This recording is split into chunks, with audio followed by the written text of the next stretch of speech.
El caso de Lucía Ibar tiene dos actualizaciones, podríamos decir, actuales. Actualizaciones actuales, valga la redundancia.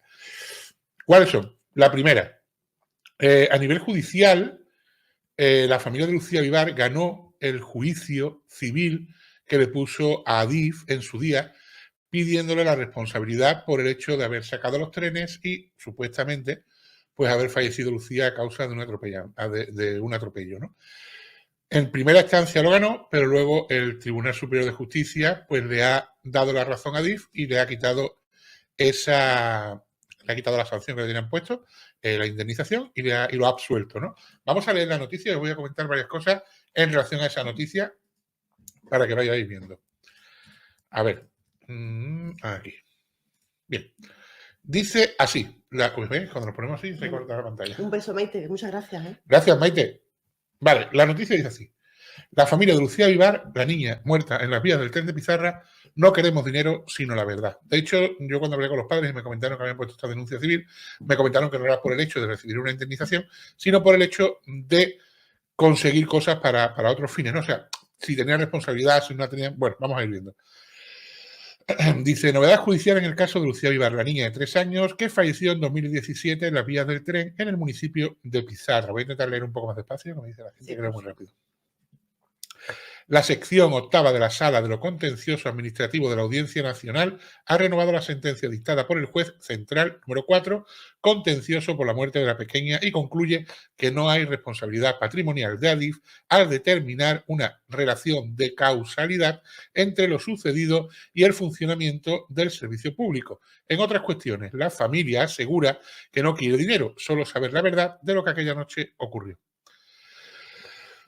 Lucía desapareció sobre las 11:20 horas del 26 de julio de 2017, mientras jugaba en la terraza de un restaurante de la estación de cercanías del municipio donde cenaban sus familiares. El cuerpo de la niña fue localizado a primeras horas del día siguiente junto a la línea ferroviaria, a unos 4 kilómetros de donde desapareció, y se consideró 4 kilómetros 800 o 280. Donde desapareció y se consideró desde el principio un accidente, aunque los padres siempre han cuestionado esta versión oficial. Los magistrados de la Sala de Apelación señalan en la sentencia a la que ha tenido acceso Europa Press, dictada a finales del pasado año, que coinciden con los argumentos de la Abogacía del Estado en cuanto a que existe ruptura del nexo causal, por lo que no pueden imputarle a Adif responsabilidad de tipo alguno. Además, añaden que no existe nexo causal entre la muerte de la menor y la conducta exigible a Adif. Claro, aquí sucede una cosa. Ahora seguimos con la noticia. Yo creo que aquí hay un fallo de identificación de responsabilidades. Y os voy a decir por qué. Cuando pasan este tipo de cosas, aquí en España, el tema ferroviario, tenemos dos empresas estatales. Tenemos Adif y tenemos a Renfe. Adif es la encargada de la infraestructura, o sea, del mantenimiento de las vías, de los tendidos eléctricos, etcétera, etcétera. Pero Adif no es la encargada ni de los trenes, ni de su funcionamiento, ni de los maquinistas. En ese caso es Renfe, o sea, Renfe es la que se supone responsable de los trenes. Ahora bien, si pasa algo en la infraestructura, si pasa algo en las vías del tren, es Adif la que le tiene que decir a Renfe, oye, no puedes usar la infraestructura porque ahora mismo estamos en mantenimiento, hay una avería, hay un gato, hay lo que sea. Claro, aquí, ¿a quién hay que pedir responsabilidades? ¿A Adif o a Renfe? Adif, en su vía, entiende que no había nada y Renfe da salida al tren sabiendo que había una menor desaparecida y que probablemente se encontraba en la zona de las vías, o podría encontrarse, y no solamente Lucía, sino que además había muchísima gente aquella noche dando vueltas, incluso dentro de la propia vía. Por lo tanto, ¿quién es el responsable directo de que ese tren salga? ¿Adif o Renfe? Vamos a seguir. Sigue diciendo la sentencia. Y la sentencia ahora voy a decir varias cosas más. Dice, así, se indica que el deber de diligencia que se le exige a DIF debe circunscribirse a las responsabilidades que le son propias y a las medidas que adoptó en relación a la búsqueda de la menor deben ser enjuiciadas de acuerdo con las evidencias y circunstancias conocidas en el momento en que se adoptaron. Asimismo, no comparte con la primera sentencia que se debió suspender el tráfico ferroviario hasta que apareciera la menor. No entiendo por qué no lo comparte. O sea, pero vamos a seguir leyendo y a decir por qué no entiendo por qué no lo comparte. Porque hay más cosas interesantes.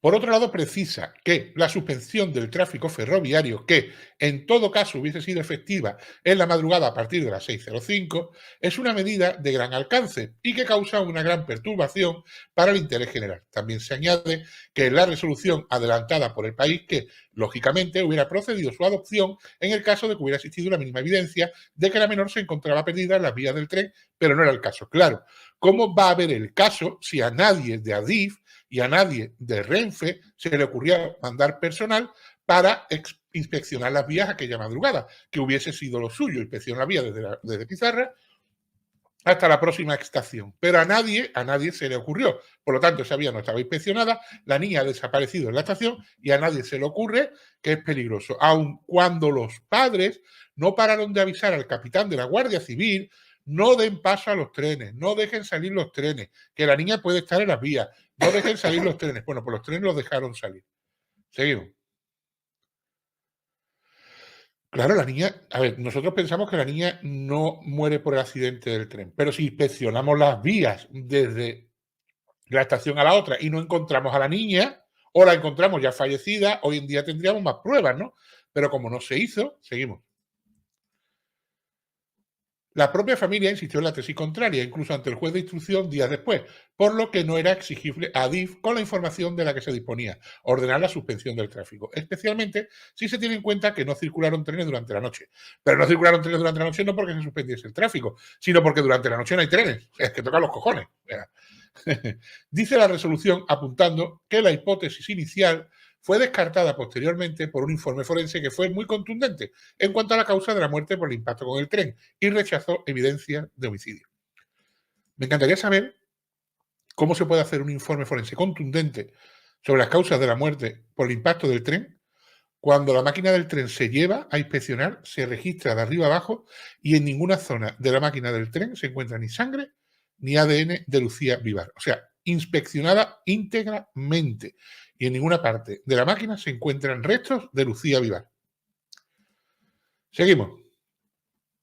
No obstante, señala que a pesar de todo, se inspeccionó las vías en los momentos inmediatos a la denuncia. Mentira, porque si esto hubiese pasado, tendríamos dos opciones.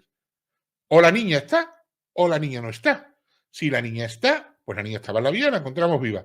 Si la niña no está, alguien la tuvo que poner después porque la niña no podía entrar y salir de la vía. Entonces eso es mentira. Eso de, no obstante, se señala que a pesar de todo se inspeccionó la vía en los momentos inmediatos a la denuncia de la desaparición. Mentira.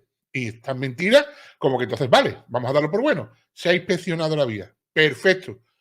¿Dónde está la niña? ¿No estaba la niña? Pues entonces, lógicamente, la pusieron después. No, o sea, vamos a ver. Si la vía se ha inspeccionado y la niña no estaba, la han tenido que poner después, porque la niña es imposible que saliese y entrase de la vía. Ahí dice que se inspeccionó. Bueno, pues tendrá que haber algún informe y algún parte del Guardia Civil o del funcionario de ADIF o del Renfe que inspeccionó esa vía de punta a punta diciendo que la niña no estaba. Y entonces ya tendremos donde agarrarnos para decir que a la niña la pusieron allí, ¿no? Porque dicen que la niña no estaba en la vía. Y lo dice ahí bien claro, ¿eh? Si en una sentencia judicial te pone que la niña no estaba en la vía, yo creo que hay donde agarrarse para decir, vale, señores, lo pone aquí bien claro, la niña no estaba en la vía. ¿Quién la pone después? Porque la ponen después. Seguimos. Inmediata la denuncia de desaparición sin encontrar rastro alguno de la menor. Perfecto, te lo pone bien claro, la niña no estaba en la vía, se ha inspeccionado. Entonces ya sabemos que la niña la ponen, ¿no? Según esta sentencia. A la falta de suspensión del tráfico ferroviario sostiene que no supuso pasividad de ADIF, pues por dicho organismo se prescribió la circulación en Marcha a la Vista. Marcha a la Vista es un tren funcionando a 80 kilómetros por hora, señores. A 80 kilómetros. ¿Ustedes creéis que un tren a 80 kilómetros por hora le da tiempo de frenar si ve una niña tirada, un bulto en el suelo? Seguimos. que imponía precaución a las maquinistas hasta el extremo, a los maquinistas hasta el extremo de poder detener el tren de manera inmediata en caso necesario. Mentira, iba a 80 kilómetros por hora.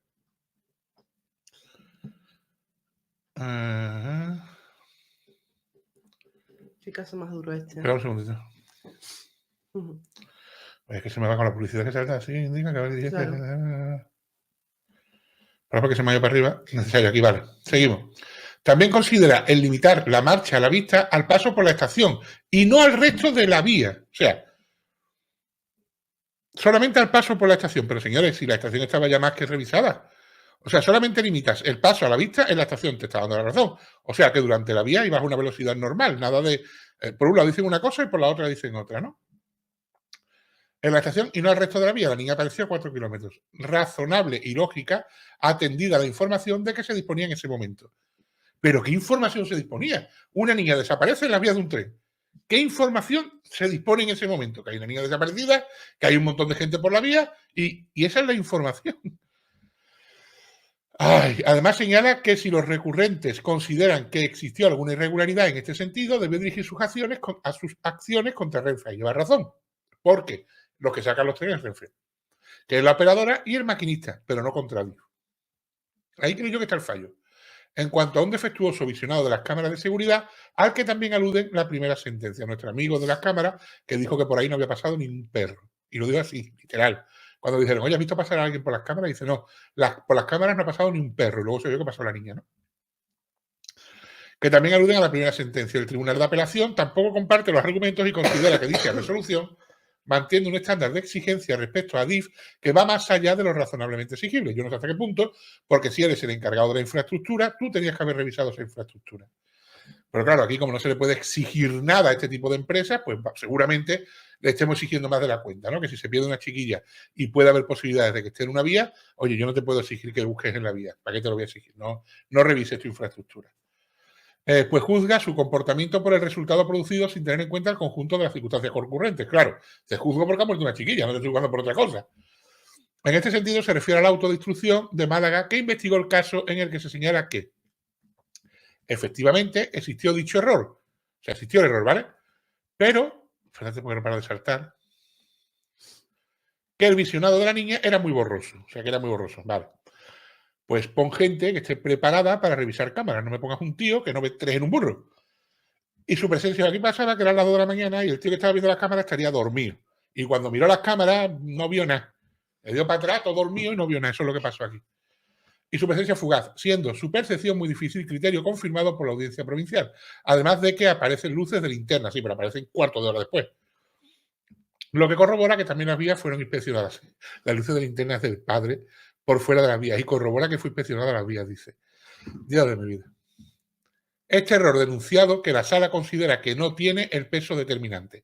Para declarar la responsabilidad de Adif, este argumento y los otros expuestos hacen concluir que no existe nexo causal entre la muerte de la menor y la conducta exigible al administrador de infraestructura, por lo que rechaza las pretensiones de la familia inicialmente acogida porque Adif ha sido absuelta de pagar 176.200 euros de indemnización a la familia. En este punto, la familia de la pequeña, tras conocer las últimas novedades del caso, incide en que no quieren dinero, pero sí saber la verdad de lo que aquella noche ocurrió. Asimismo, consideran una desfachatez absoluta esta sentencia y remarcan que llegarán hasta donde tengan que llegar. Lógicamente les queda otro recurso, ¿no?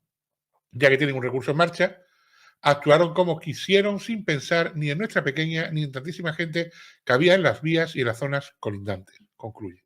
Exacto, no se pensó absolutamente en nadie. Se sacó un tren a primera hora de la mañana, a su horario habitual, sin pensar en que había una niña desaparecida y que además podía estar por la vía.